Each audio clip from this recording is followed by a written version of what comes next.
Mark Rice. I'm Professor of Anesthesiology and Vice Chair of Clinical Affairs here at Vanderbilt University Medical Center.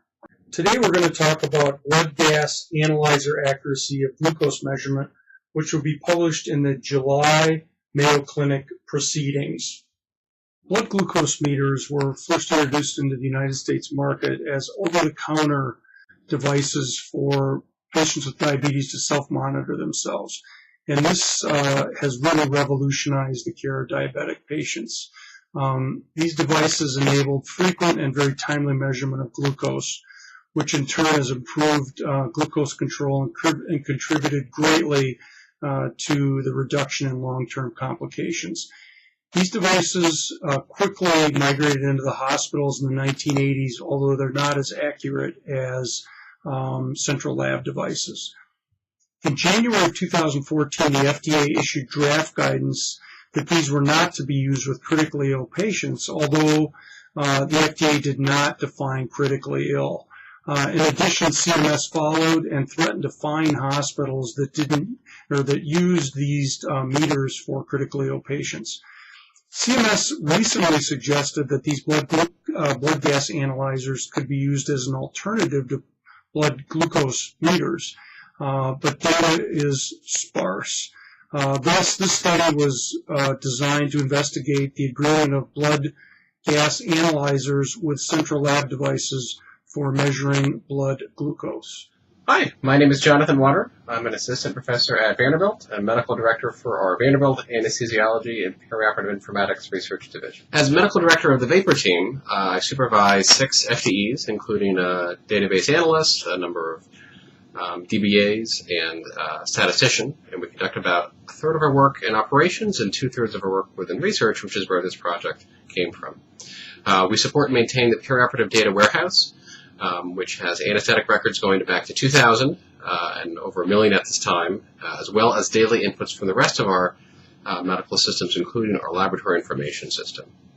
So it's from the system we were able to put together the queries that let us use sort of a big data approach in order to put together the paired samples for this project. Our clinical practice has some standard practices in certain ICUs that call for us to obtain ABGs as well as other labs on admission to the ICU, and that's what gives us that paired sample.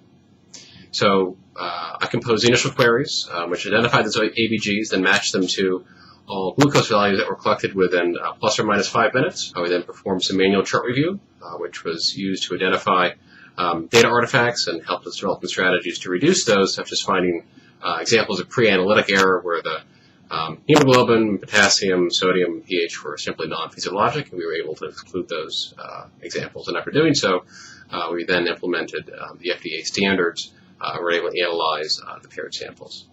Hello, my name is Yafeng Liang. I'm an assistant professor of anesthesiology and cardiac anesthesiologist at Vanderbilt University Medical Center. Total 2,761 paired glucose measurements were included in our final analysis.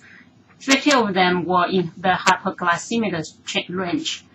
What we found is that the agreement for glucose measurement between common blood gas analyzers with central laboratory instruments meets the ISO 2013 standard. However, blood gas analyzer accuracy did not meet the strict requirement of FDA 2014 draft guidance or the 2016 final guidance. Fortunately, plotting these results on either the consensus error grid or the surveillance error grid did not reveal any results in either the great or extreme clinical risk zone. Thanks for the interest in our study, and please send us any comments or feedbacks. We hope you found this presentation from the content of Mayo Clinic Proceedings valuable. Our journal's mission is to promote the best interests of patients by advancing the knowledge and professionalism of the physician community.